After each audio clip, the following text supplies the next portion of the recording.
Hello friends, welcome है आप सभी का आपके इस कृष्णा आर्ट्स एजुकेशन चैनल में, जो केवल और केवल बोर्ड एग्जाम की तैयारी करवाने के लिए बनी है। इसलिए इस चैनल को आपने अभी तक सब्सक्राइब नहीं किया तो इस चैनल को सब्सक्राइब कर दें और साइड के बेल नोटिफिकेशन को भी जरूर प्रेस कर दें, ताकि हमारी वीडियो का लेटेस्ट नोटिफिकेशन आप तक सबसे पहले पहुंच सके। और अगर आपको इस चैनल से रिलेटेड क्लास 10 के नोट्स और पीडीएफ चाहिए, आपको क्लासेस की नोटिफिकेशन सही समय पर चाहिए, तो आप हमारे टेलीग्राम चैनल को ज्वाइन कर लें। टेलीग्राम चैनल पर जो आपको नोट्स और पीडीएफ दिए जाते हैं वे बिल्कुल मुफ्त में दिए जाते हैं और उनको पढ़कर आप अपने बोर्ड एग्जाम की तैयारी को और अधिक अच्छे तरीके से कर सकते हैं। टेलीग्राम चैनल का लिंक डिस्क्रिप्शन में भी दिया हुआ है और आप टेलीग्राम एप्लीकेशन में कृष्णा आर्ट्स एजुकेशन को सर्च करके भी ज्वाइन हो सकते हैं। इसलिए टेलीग्राम चैनल को जरूर ज्वाइन कर लीजिएगा। तो चलिए आज की इस वीडियो में आगे की ओर बढ़ते हैं। आज हम आपको इस वीडियो में कक्षा 10 का संस्कृत जो आपका बुक है प्यूसम द्वितीय भागा उसका दूसरा पार्ट पाटलिपुत्र वैभवम का सब्जेक्टिव क्वेश्चंस करवाने वाले हैं।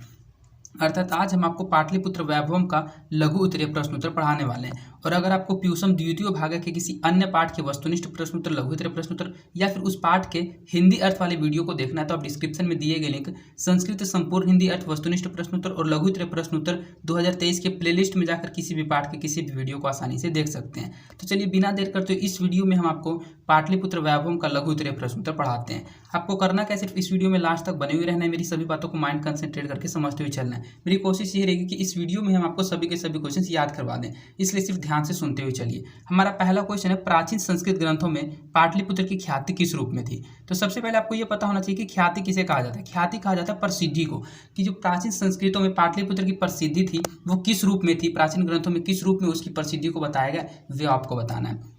तो पाठ में मैंने बिल्कुल ही अच्छे से इन सभी बातों को समझाया था। अगर आपने पाटलिपुत्र वैभवम पाठ की हिंदी अर्थ वाले वीडियो को नहीं देखा है तो इस वीडियो के बाद उस वीडियो को भी जरूर देख लीजिएगा, उससे आपका रिवीजन अच्छे से हो जाएगा। तो प्राचीन संस्कृत ग्रंथों में और पुराणों में पाटलिपुत्र का नाम पुष्पुर या फिर कुसुमपुर माना जाता है। इस नगर के समीप पाटल पुष्पों का उत्पादन होता था। संभवतः पाटलिपुत्र शब्द भी यहाँ पाटल पुष्पों के पल्लवित होने के कारण ही प्रचारित है। शरद काल में कौमुदी महोत्सव होता था। यह महोत्सव दुर्गा पूजा के अवसर से दृष्टिगत होता था। अर्थात प्राचीन संस्कृत ग्रंथों में पाटलिपुत्र की ख्याति जो थी वह इस रूप में थी कि हम लोगों ने पढ़ा था कि प्राचीन संस्कृत ग्रंथों में और पुराणों में जो पाटलिपुत्र का नाम था वो पाटलिपुत्र न होकर पुष्पुर या फिर कुसुमपुर माना जाता है। अर्थात पाटलिपुत्र नाम इसका आगे के काल में पड़ा था, उससे भी प्राचीन काल में जो संस्कृत ग्रंथों में इसका नाम था वो था पुष्पुर या फिर कुसुमपुर। और यह जो नगर था पाटलिपुत्र, उस नगर के समीप एक पाटल पुष्प का नाम है, उस पाटल पुष्पों का उत्पादन बहुत अधिक होता था। इसीलिए संभवतः पाटलिपुत्र शब्द भी यहाँ पाटल पुष्पों के पल्लवित होने के कारण ही प्रचारित है। और शरद काल में पाटलिपुत्र में एक कौमुदी महोत्सव का पर्व मनाया जाता था, जो कि बहुत ही धूमधाम से मनाया जाता था। और यह जो महोत्सव था यह दुर्गा पूजा के अवसर से दृष्टिगत होता था। जिस प्रकार अभी के समय में, वर्तमान समय में हम लोग दुर्गा पूजा को मनाते हैं, उसी तरह से प्राचीन काल में पाटलिपुत्र में कौमुदी महोत्सव को मनाया जाता था। और यह महोत्सव शरद काल में अर्थात शरद की ऋतु में मनाया जाता था, ठंडियों में मनाया जाता था। तो इसमें दो बातों को आपको याद रखना है कि प्राचीन संस्कृत ग्रंथों में पाटलिपुत्र की ख्याति किस रूप में थी। पहली तो इस रूप में थी कि प्राचीन संस्कृत ग्रंथों में, पुराणों में पाटलिपुत्र का नाम पुष्पुर या फिर कुसुमपुर था, इसका नाम ही पाटलिपुत्र नहीं था। और इस नगर के समीप पाटल पुष्पों का उत्पादन बहुत अधिक होता था। संभवतः इसी पाटल पुष्पों के उत्पादन के प्रचलित होने के कारण ही इसका नाम पाटलिपुत्र पड़ गया। और शरद काल में वहाँ एक कौमुदी महोत्सव मनाया जाता था, जो कि उस तरह से मनाया जाता था जिस प्रकार हम लोग अभी दुर्गा पूजा को मनाते हैं। इसके बाद हमारा दूसरा क्वेश्चन है, पाटलिपुत्र नगर के वैभव का वर्णन करें। इस पाठ का ही नाम है पाटलिपुत्र वैभव, अर्थात पाटलिपुत्र का वैभव। तो पाटलिपुत्र जो नगर है, जो वर्तमान में भी पटना है, इस पाटलिपुत्र नगर के वैभव क्या क्या थे, जो आपने इसके वैभव के बारे में इस पाठ में पढ़ा है, बस उन्हीं वैभव के बारे में आपको बताना है। तो इस टाइप के क्वेश्चन को जरूरी नहीं कि आपको रट के याद करना है बिल्कुल लाइन बाय लाइन, आप सभी बातों को सिर्फ याद कर लीजिए और उन सभी बातों को अच्छे से लाइन से लिख दीजिए, वही इस क्वेश्चन का आंसर हो जाता है। तो पाटलिपुत्र के नगर के वैभव में सबसे पहले आपको लिखना है कि पाटलिपुत्र प्राचीन काल से ही अपनी वैभव परंपरा के लिए विख्यात रही है, अर्थात प्रसिद्ध रही है। विदेशी यानी लोग आकर अपने संस्मरणों में यहाँ की अनेक उत्कृष्ट संपदाओं का वर्णन किया है। मेगास्थनीज ने लिखा है कि चंद्रगुप्त मौर्य काल में यहाँ की शोभा और रक्षा व्यवस्था अति उत्कृष्ट थी। अशोक काल में यहाँ निरंतर समृद्धि रही। कवि राजशेखर ने अपनी रचना काव्य मीमांसा में ऐसी ही बात लिखी है कि यहाँ बड़े बड़े कवि व्याकरण भास्कर यहाँ परीक्षित हुए हैं, अर्थात यहाँ से ही पढ़े हैं वे लोग भी और यहीं से प्रसिद्ध हुए हैं। आज पाटलिपुत्र नगर पटना नाम से जाना जाता है। वर्तमान में अगर आप जी रहे हैं तो आपको जरूर पता होगा कि जो पाटलिपुत्र नगर है यह पटना के नाम से जाना जाता है। जैसे संग्रहालय, गोलघर, जैविक उद्यान इत्यादि दर्शनीय स्थल ये सभी के सभी पटना में है। इस प्रकार पाटलिपुत्र प्राचीन काल से आज तक विभिन्न क्षेत्रों में वैभव को धारण करता है, जिसका संकलित रूप संग्रहालय में देखने योग्य है। अर्थात जो पाटलिपुत्र का संकलित रूप है प्राचीन काल से लेकर अभी तक, इन सभी रूपों को आप संग्रहालय में देख सकते हैं। संग्रहालय कहा जाता है म्यूजियम को, जिसमें पुराने समय के किसी खास चीज़ों को समेट कर रखा जाता है, अच्छे से रखा जाता है, उसे ही संग्रहालय कहा जाता है। तो इसमें आपने दो चीज बातों को पढ़ा कि सबसे पहले आपको तो ये पढ़ा कि जो पाटलिपुत्र है प्राचीन काल से विख्यात रही है, अर्थात यह प्राचीन काल से लेकर अभी तक अपनी प्रसिद्धि को बनाए हुई है पाटलिपुत्र। और यहाँ जो विदेशी लोग होते हैं, वे विदेशी लोग आकर या फिर अन्य भी अनेक लोग आकर यहाँ घूमने के लिए आते थे, यहाँ तीर्थ करने के लिए आते थे, यहाँ घूमने के लिए आते थे पाटलिपुत्र में। और वे अपनी रचनाओं में जो वे अपना रचना करते थे, उन सभी रचनाओं में वे पाटलिपुत्र के संस्मरणों का उत्कृष्ट संपादनों का वर्णन करते थे। जैसे कि एक पहला घूमने आया था मेगास्थनीज, और जब मेगास्थनीज आए थे तो उन्होंने लिखा था अपने ग्रंथ में कि चंद्रगुप्त मौर्य के काल में यहाँ की शोभा और अक्षर व्यवस्था अति उत्कृष्ट थी। उन्होंने ही लिखा था कि अशोक काल में यहाँ निरंतर समृद्धि रही है। और कवि राजशेखर जब आए थे तो उन्होंने एक रचना की थी काव्य मीमांसा। ये ऑब्जेक्टिव क्वेश्चन में भी पूछा जा सकता है कि कवि राजशेखर की रचना का नाम क्या है, तो काव्य मीमांसा है। काव्य मीमांसा ने भी ऐसी ही बात लिखी है कि यहाँ बड़े बड़े कवि व्याकरण भास्कर यहाँ से प्रसिद्ध हुए हैं, जो वानिनी, वररुचि, पिंगल, पतंजलि, ये जितने भी बड़े बड़े व्याकरण और कवि हैं, ये सभी के सभी पटना में रहकर ही परीक्षित हुए, अर्थात यहीं से उन्होंने पढ़ाई की है और यहीं उन्होंने प्रसिद्धि को प्राप्त किया है। आज पाटलिपुत्र नगर पटना नाम से जाना जाता है। यहाँ संग्रहालय, गोलघर, जैविक उद्यान इत्यादि अनेक दर्शनीय स्थल है।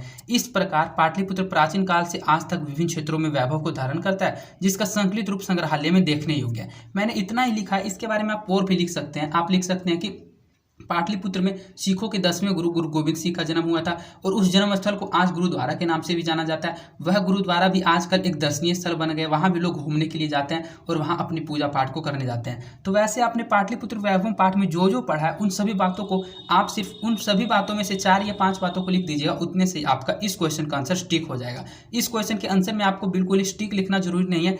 ऐसा नहीं कि आपको रट के याद करना है, सिर्फ आपको समझ लेना है कि आपने पाटलिपुत्र वैभव पाठ में क्या पढ़ा था, और उन्हीं सभी बातों को कहानी के माध्यम से छांट कर सिर्फ कुछ कुछ बातों को लिख देना है। जैसा कि नेक्स्ट क्वेश्चन भी उसी क्वेश्चन पर आधारित है। पाटलिपुत्र वैभव पाठ का 5 वाक्यों में परिचय दे। अर्थात आपने पाटलिपुत्र वैभव पाठ में क्या क्या पढ़ा, उन सभी बातों में से सिर्फ आपको 5 वाक्य लिखने हैं, वैसे 5 वाक्य जो आपको पाठ में पढ़े हुए याद हैं। तो इसमें बिहार की राजधानी पटना के प्राचीन महत्व का निरूपण करने के साथ ऐतिहासिक परंपरा से आधुनिक राजधानी के प्रसिद्ध श्लोक का भी निरूपण किया गया है। इस पाठ को कठाग्र करके छात्र किसी वाक्य प्रतिस्पर्धा में भाग ले सकते हैं। अर्थात जो पाटलिपुत्र वैभव पाठ है, इस पाठ का परिचय देते हुए सबसे पहले तो हम लोगों को ये पता रहना चाहिए कि जो पाटलिपुत्र है वह बिहार की राजधानी पटना के प्राचीन महत्व का निरूपण करने के साथ ऐतिहासिक परंपरा से आधुनिक राजधानी के प्रसिद्ध श्लोक का भी निरूपण किया गया। अर्थात यह वर्तमान में जो पटना है, यह बिहार राज्य की राजधानी है, और इसमें अनेक प्रकार के प्रसिद्ध स्थलों का पाटलिपुत्र वैभव पाठ में निरूपण किया गया, जैसे कि जैविक उद्यान, ऐसे बहुत सारे क्षेत्र का इसमें वो किया गया था निरूपण। और इस पाठ को कठाग्र करके, कठाग्र को बिहार में अभी कहा जाता है कंठस्थ। कंठस्थ का मतलब होता है कंठ में याद कर लेना, मुंह में सब बात याद होने चाहिए। तो इस पाठ को कठाग्र करके अर्थात कंठस्थ करके कोई भी छात्र किसी वाक्य प्रतिस्पर्धा में भी भाग ले सकता है। वाक्य प्रतिस्पर्धा कहा जाता है जो भाषण होता है और उसमें जो प्रतियोगिता होती है, उस वाक्य प्रतिस्पर्धा में भी भाग ले सकता है कोई छात्र जो कि पाटलिपुत्र वैभव पाठ को अच्छे से पढ़ लेता है। तो पाटलिपुत्र वैभव पाठ में यह बिहार राज्य की राजधानी है, और यहाँ अनेक प्रकार के दर्शनीय स्थलों का वर्णन किया गया था पाटलिपुत्र वैभव पाठ में। पाटलिपुत्र वैभव इतना अच्छा पाठ है कि अगर इस पाठ को कोई कंठस्थ याद कर लेता है तो वह किसी वाक्य प्रतिस्पर्धा में भाग लेकर जीत भी सकता है। कवि दामोदर गुप्त के अनुसार पाटलिपुत्र कैसा नगर है? एक कवि दामोदर गुप्त थे जो कुटिन्मत काव्य में उन्होंने पाटलिपुत्र की व्याख्या के बारे में कहा था कि इंद्रालय को जीतने वाला भी पाटलिपुत्र नगर ही है। तो उन्होंने पाटलिपुत्र नगर को कैसा नगर कहा था, उसके अनुसार पाटलिपुत्र नगर कैसा है ये आपसे पूछा जा रहा है। तो कवि दामोदर गुप्त के अनुसार पाटलिपुत्र अर्थात पटना महानगर पृथ्वी पर बसे नगरों में श्रेष्ठ है। अर्थात उनका कहना था कि इस पूरे संसार में, इस पूरे पृथ्वी पर जितने भी महानगर हैं, उन सभी महानगरों में से जो पाटलिपुत्र है अर्थात जो पटना है वह सबसे श्रेष्ठ है। यहाँ सरस्वती के वंशज यानी विद्वान लोग बसते हैं। कवि ने इस महासागर महानगर, यहाँ महानगर नहीं है, महानगर है, महासागर मैंने गलती से बोल दिया। तो कवि ने इस महानगर की तुलना इंद्र की भरी पूरी नगरी से की है। अर्थात ये जो पटना नगर है, इस पटना महानगर की तुलना इस कवि दामोदर गुप्त ने इंद्र की भरी पूरी नगरी से की है। उन्होंने बताया था कि कवि दामोदर गुप्त के अनुसार पाटलिपुत्र अर्थात पटना एक ऐसा महानगर है जो कि पृथ्वी पर बसे सभी नगरों में से श्रेष्ठ है, और यहाँ सरस्वती के वंशज यानी विद्वान लोग बसते हैं, विद्वान लोग रहते हैं। कवि ने इस महानगर की तुलना इंद्र की भरी पूरी नगरी से की है। इसी प्रकार कवि दमोदरगुप्त के अनुसार पाटलिपुत्र एक बहुत ही वैभवशाली नगर है। पाटलिपुत्र को शिक्षा का प्राचीन केंद्र क्यों माना जाता है? जो पाटलिपुत्र है, जो पटना, उसको शिक्षा का प्राचीन केंद्र मानने का कारण क्या है? तो राजशेखर रचित काव्य मीमांसा काव्य से हमें जानकारी मिलती है कि पाटलिपुत्र शिक्षा का एक प्राचीन केंद्र था। यह संस्कृत के अनेक विद्वान हुए। पाणिनि, पिंगल, वररुचि तथा पतंजलि की परीक्षा यहीं ली गई थी और यहीं उन्होंने ख्याति प्राप्त की थी, अर्थात प्रसिद्धि प्राप्त की थी। तो इस क्वेश्चन के बारे में मैंने पहले भी आपको एक्सप्लेन कर दिया था पाटलिपुत्र वैभव के विचारों के वर्णन करने के समय। तो हमने आपको बताया था कि इसमें पूछा यह जा रहा है कि पाटलिपुत्र की शिक्षा को प्राचीन केंद्र क्यों माना जाता है। तो पाटलिपुत्र को शिक्षा का प्राचीन केंद्र इसलिए माना जाता है क्योंकि एक राजशेखर कवि थे और उन्होंने एक काव्य मीमांसा नामक काव्य की रचना की थी। तो उस काव्य मीमांसा रचना में उन्होंने जब रचना की थी तो उस रचना से हम लोगों को जानकारी मिलती है कि जो पाटलिपुत्र है वह शिक्षा का एक प्राचीन केंद्र था, क्योंकि जितने भी संस्कृत के विद्वान हुए थे जैसे कि पाणिनि, पिंगल, वररुचि तथा पतंजलि, ये सभी के सभी संस्कृत के व्याकरण के बहुत बड़े विद्वान हुए थे और इन्हीं सभी विद्वानों की यहाँ पटना में ही परीक्षा ली गई थी, अर्थात पाटलिपुत्र में इन सभी लोगों का परीक्षा हुआ था और इन्हीं परीक्षा को पार करके, इन्हीं परीक्षा को उन्होंने पास करके ख्याति प्राप्त की थी, अर्थात पाटलिपुत्र में ही उन्होंने प्रसिद्धि को प्राप्त किया था। यहीं से वे विश्वविख्यात हो गए थे। तो पाटलिपुत्र को शिक्षा का प्राचीन केंद्र इसीलिए माना जाता है क्योंकि राजशेखर का जो काव्य मीमांसा है, उस काव्य मीमांसा से हम लोगों को जानकारी मिलती है कि यहाँ पर जितने भी संस्कृत के विद्वान हुए हैं वे सभी के सभी पटना में ही परीक्षा देकर हुए हैं और वहीं से इन्होंने ख्याति को प्राप्त किया, अर्थात प्रसिद्धि को प्राप्त किया है। चंद्रगुप्त मौर्य तथा अशोक के समय पाटलिपुत्र कैसा नगर था? इस टाइप का क्वेश्चन आपके बोर्ड एग्जाम में जरूर पूछा जा सकता है। ये शॉर्ट टाइप का क्वेश्चन है, लेकिन इसमें आपको पाठ पढ़ा हुआ जरूर रहना चाहिए। पाठ को आप पढ़े हुए रहिएगा तभी आप इस टाइप के क्वेश्चन को आंसर याद रख पाइएगा। तो चंद्रगुप्त मौर्य तथा अशोक के समय जो पाटलिपुत्र था वह कैसा नगर था? तो हमने आपको पाठ में पढ़ाया था कि चंद्रगुप्त मौर्य के समय पाटलिपुत्र की रक्षा व्यवस्था काफी मजबूत थी, यह सुंदर नगर था और अशोक के शासनकाल में इस नगर का वैभव और अधिक समृद्ध हुआ था। चंद्रगुप्त मौर्य के समय में पाटलिपुत्र की रक्षा व्यवस्था काफी मजबूत थी, यह उस समय सुंदर नगर था, लेकिन अशोक के समय शासनकाल में इस नगर का वैभव और अधिक समृद्ध हुआ गया था, अर्थात इस नगर का जो पहले का वैभव था उससे भी अधिक विकसित हो गया था अशोक के समय में। तो दोनों के समय में आपको याद रखना है कि चंद्रगुप्त मौर्य के समय में पाटलिपुत्र की रक्षा व्यवस्था काफी मजबूत थी और अशोक के समय में पाटलिपुत्र में अधिक वैभव और समृद्धि प्राप्त हुई थी। पाटलिपुत्र के प्राचीन महोत्सव का वर्णन करें। पाटलिपुत्र में जो प्राचीन महोत्सव मनाया जाता था, अर्थात जो कौमुदी महोत्सव मनाया जाता था, उसका वर्णन करने के लिए कहा जा रहा है। तो उसका वर्णन मैंने फर्स्ट क्वेश्चन में भी कर दिया, एक बार फिर से आपके लिए एक्सप्लेन कर देता हूँ। पाटलिपुत्र से शरद काल में, शरद काल कहा जाता है ठंड ऋतु को, अर्थात शरद ऋतु को, तो पाटलिपुत्र से शरद काल में कौमुदी महोत्सव बड़ी धूमधाम से मनाया जाता था। सभी नगरवासी आनंद मगन हो जाते थे। इस समारोह का विशेष प्रचलन गुप्त वंश के शासनकाल में था। आजकल जिस तरह दुर्गा पूजा मनाई जाती है उसी प्रकार प्राचीन काल में कौमुदी महोत्सव को मनाया जाता था। पाटलिपुत्र के प्राचीन कौमुदी महोत्सव का वर्णन करने के लिए कहा जा रहा है। तो पाटलिपुत्र का जो शरद काल था, उस शरद काल में, प्राचीन काल में कौमुदी महोत्सव को बड़ी ही धूमधाम से मनाया जाता था और जब वह पर्व आता था तो जितने भी नगरवासी थे वे सभी के सभी खुश हो जाते थे, अर्थात सभी नगरवासी आनंद मगन हो जाते थे।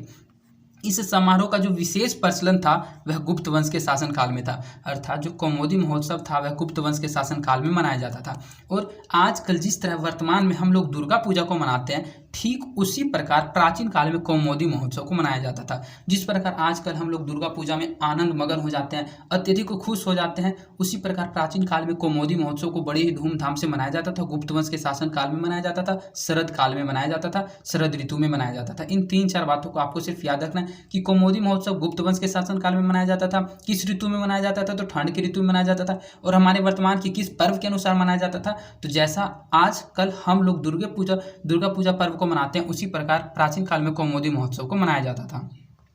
सिख संप्रदाय के लोगों के लिए पटना नगर क्यों महत्वपूर्ण है? सिख संप्रदाय के लोगों के लिए प्राचीन पटना नगर पूजनीय स्थल अवस्थित है। यहाँ उनके 10वें गुरु गोविंद सिंह का जन्म स्थान है। यह स्थल गुरुद्वारा के नाम से जाना जाता है। देश विदेश से सिख संप्रदाय के अलावा अन्य संप्रदाय के तीर्थ यात्री भी यहाँ दर्शन के लिए आते हैं। मैंने इसका एक्सप्लेन भी आपको जस्ट पहले किया था, वही बात इसमें बताया गया है और वही पूछा गया है कि जो सिख संप्रदाय के लोग हैं उनके लिए पटना नगर महत्वपूर्ण क्यों है। तो सिख संप्रदाय के लोगों के लिए प्राचीन पटना नगर एक पूजनीय स्थल है, क्योंकि उनके जो सिख संप्रदाय के जो 10वें गुरु हैं उनका नाम है गुरु गोविंद सिंह। आपको अच्छे से याद रखना, ऑब्जेक्टिव क्वेश्चन में पूछा जा सकता है कि सिखों के 10वें गुरु का नाम क्या है, तो गुरु गोविंद सिंह है। गुरु गोविंद सिंह का जन्म कहाँ हुआ था, तो पटना में हुआ था। उनके जन्म स्थल को किस नाम से जाना जाता है, तो गुरुद्वारा के नाम से जाना जाता है। इन सभी 3-4 बातों को आपको याद रखना है। तो सिख संप्रदाय के जो लोग थे उनकी प्राचीन पटना नगर में पूजनीय स्थल है। यहाँ उनके 10वें गुरु गुरु गोविंद सिंह का जन्म हुआ था और उनका जो जन्म स्थल था वह गुरुद्वारा के नाम से जाना जाता है। देश विदेश से सिख संप्रदाय के लोग अथवा अन्य संप्रदाय के लोग भी यहाँ तीर्थ यात्री दर्शन करने के लिए आते हैं। अर्थात ये जो गुरु गोविंद सिंह का जन्म स्थान है जिसको गुरुद्वारा के नाम से जाना जाता है, इस गुरुद्वारा का दर्शन देश विदेश के सिख संप्रदाय के लोग भी और अन्य संप्रदाय के लोग भी यहाँ दर्शन करने के लिए आते हैं। लेखक पाटलिपुत्र वैभव पाठ से हमें क्या संदेश देना चाहते हैं, अर्थात इस पाठ के जो लेखक है वे हम लोगों को पाटलिपुत्र वैभव पाठ के माध्यम से क्या संदेश देना चाहते हैं, वे हम लोगों को क्या शिक्षा देना चाहते हैं। तो लेखक का कहना है कि प्राचीन काल में पाटलिपुत्र एक महान नगर था जहाँ शिक्षा, वैभव और समृद्धि थी। मध्यकाल में इसकी स्थिति ठीक नहीं थी। मुगल काल में इस नगर का पुनः उद्धार हुआ था तथा अंग्रेजी के शासनकाल से लेकर वर्तमान में इस नगर का अत्यधिक विकास हो रहा है। अर्थात पाटलिपुत्र वैभव पाठ से लेखक हम लोगों को जो पाटलिपुत्र जो हमारा बिहार राज्य की राजधानी पटना है उसके प्राचीन संस्कृति के बारे में बताना चाहती है। और वह बताती है कि लेखक का कहना है प्राचीन काल में पाटलिपुत्र एक महान नगर था जहां शिक्षा, वैभव और समृद्धि थी। मध्यकाल में जो इसकी स्थिति है वह बिल्कुल भी ठीक नहीं थी। अर्थात प्राचीन काल में तो इसकी शिक्षा, वैभव और समृद्धि बहुत अधिक थी, लेकिन मध्यकाल में इसकी स्थिति खराब हो गई थी, अर्थात ठीक नहीं थी। लेकिन जैसे जैसे समय बीता मुगल काल में इस नगर का फिर से पुनः उद्धार हुआ तथा अंग्रेजी के शासनकाल में जब हमारा देश अंग्रेजों की गुलामी में आ गया तो अंग्रेजों की गुलामी के शासनकाल में अंग्रेजों ने कुछ कुछ इस नगर का विकास किया और अंग्रेजों के शासनकाल से लेकर वर्तमान में इस नगर का अत्यधिक विकास हो रहा है। अर्थात आज तक पटना का विकास हो रहा है और आगे भी पटना विकसित होता रहेगा और पटना इसी तरह एक बड़ा महानगर बना हुआ रहेगा। तो पाटलिपुत्र वैभव पाठ से लेखक हम लोगों को सिर्फ और सिर्फ पाटलिपुत्र अर्थात पटना के प्राचीन महत्व के बारे में बताते हैं, वही संदेश हम लोगों को देते हैं। प्राचीन पाटलिपुत्र में शिक्षा के संबंध में लेखक के क्या विचार हैं, अर्थात जो प्राचीन पाटलिपुत्र है उसमें शिक्षा के संबंध में लेखक के क्या विचार हैं, वे क्या विचार पाठ के द्वारा हम लोगों को पहुंचाना चाहते हैं। तो प्रस्तुत पाठ में लेखक ने बताया है कि दामोदर नामक कवि से हमें जानकारी मिलती है कि सरस्वती के वंशज यहाँ रहते थे। राजशेखर कवि के अनुसार पाणिनि, पिंगल व रुचि आदि महान विद्वानों की परीक्षा यहीं ली जाती थी। इससे ज्ञात होता है कि प्राचीन पाटलिपुत्र शिक्षा का एक महान केंद्र था। प्राचीन पाटलिपुत्र में शिक्षा के संबंध में लेखक के विचार ये हैं कि प्रस्तुत पाठ में लेखक ने हम लोगों को बताया कि एक दामोदर गुप्त नामक कवि थे और उस दामोदर गुप्त नामक कवि से हम लोगों को जानकारी मिलती है कि सरस्वती के जितने भी वंशज हैं वे सभी के सभी पटना में ही निवास करते थे, अर्थात पटना में ही रहते थे। और एक अन्य कवि थे जिनका नाम था राजशेखर, जिसके बारे में इससे पहले मैंने आपको एक क्वेश्चन बताया था। राजशेखर कवि ने अपनी रचना काव्य मीमांसा में बताया था कि जितने भी महान विद्वान हुए हैं, संस्कृत के व्याकरण विद्वान हुए हैं जैसे कि पाणिनि, पिंगल व रुचि, इन सभी महान विद्वानों की परीक्षा यहीं अर्थात पाटलिपुत्र में ही ली जाती थी। और इन्हीं सभी बातों से हम लोगों को ज्ञात होता है कि जो प्राचीन पाटलिपुत्र था वह शिक्षा का एक महान केंद्र था। जितने भी प्रसिद्ध विद्वान हुए थे वे सभी के सभी पाटलिपुत्र में ही प्रसिद्धि को उन्होंने प्राप्त किया था, ख्याति को प्राप्त किया था। लेखक के विचार से प्राचीन काल में आज तक पाटलिपुत्र किस नगर का रहा है। सभी क्वेश्चन आप देख रहे होंगे, अगर आप शुरू से इस वीडियो को देख रहे हैं तो आपको पता होगा कि सभी क्वेश्चन एक दूसरे से रिलेटेड है। अगर आप अच्छे से पाठ को पढ़ लेते हैं तो आप सभी क्वेश्चन का आंसर बिल्कुल ही अच्छे से और आसानी से दे सकते हैं। और अगर आप इस वीडियो को लास्ट तक देख रहे हैं तो हम आशा करते हैं कि आपको जरूर ये क्वेश्चन समझ में आ गए होंगे। इसके बाद ये हमारा लास्ट क्वेश्चन है इस चैप्टर का कि लेखक के विचार में प्राचीन काल से आज तक पाटलिपुत्र किस प्रकार का नगर रहा है। लेखक के विचार से पाटलिपुत्र नगर प्राचीन काल से लेकर आज तक राजनीतिक, धार्मिक, औद्योगिक और शिक्षा जैसे विविध क्षेत्रों में वैभव धारण करता रहा है और यहाँ इनका संकलित रूप से दर्शन किया जा सकता है। यहाँ के लोग कई अन्य उत्सव मनाते आए हैं। पाटलिपुत्र वासी पटन देवी की पूजा करते हैं। पाटलिपुत्र एक महान नगर रहा है। लेखक के विचार से प्राचीन काल से आज तक जो पाटलिपुत्र है वह एक महान नगर रहा है, क्योंकि लेखक के विचार से जो पाटलिपुत्र नगर था वह प्राचीन काल से लेकर आज तक राजनैतिक, धार्मिक और औद्योगिक और शिक्षा जैसे विविध क्षेत्रों में अनेक प्रकार के क्षेत्रों में अपने वैभव को धारण करते हुए रहा है। और यहाँ का जो संकलित रूप है इसका दर्शन किया जा सकता है। यहाँ के लोग, जो पटना के लोग हैं, जो पाटलिपुत्र के लोग हैं, वे कई उत्सव को मनाते आए हैं। जैसे कि प्राचीन काल में वे शरद काल में कौमुदी महोत्सव को मनाते थे और जो पाटलिपुत्र वासी थे वे पटन देवी की पूजा भी करते हैं। पाटलिपुत्र एक महान नगर है, ऐसा लेखक का कहना है। और हम लोगों को भी पता है कि पाटलिपुत्र एक महान नगर है, महान नगर रहेगा। और महानगर था। तो इस प्रकार आपका इस पार्ट का 11 सब्जेक्टिव क्वेश्चंस कंप्लीट करा दिया गया, जो कि एग्जाम के दृष्टिकोण से मोस्ट इंपॉर्टेंट क्वेश्चंस थे। और मैं आशा करता हूं कि ये क्वेश्चन आपको याद हो गए होंगे। अगर आपको फिर भी ये क्वेश्चन याद नहीं हुए तो इस वीडियो को एक बार रिपीट करके जरूर देख लीजिएगा और इसके पीडीएफ को जरूर पढ़िएगा। इसका पीडीएफ टेलीग्राम चैनल पर अपलोड कर दिया जाता है। इसके अलावा भी अन्य सभी चैप्टर के नोट्स और पीडीएफ बिल्कुल ही मुफ्त में आपको टेलीग्राम चैनल पर दिए जाते हैं। इसलिए टेलीग्राम चैनल को ज्वाइन करके आप इन सभी पीडीएफ को जरूर पढ़िए। और अगर आपको यह वीडियो पसंद आई है तो इस वीडियो को अपने दोस्तों की भी ज़्यादा से ज़्यादा शेयर कीजिएगा और इस वीडियो को लाइक भी जरूर कीजिएगा, जिससे मेरा मोटिवेशन बना हुआ रहता है। और अगर आपने अभी तक इस चैनल को सब्सक्राइब नहीं किया तो इस चैनल को सब्सक्राइब कर दें और साइड के बेल नोटिफिकेशन को प्रेस कर दें।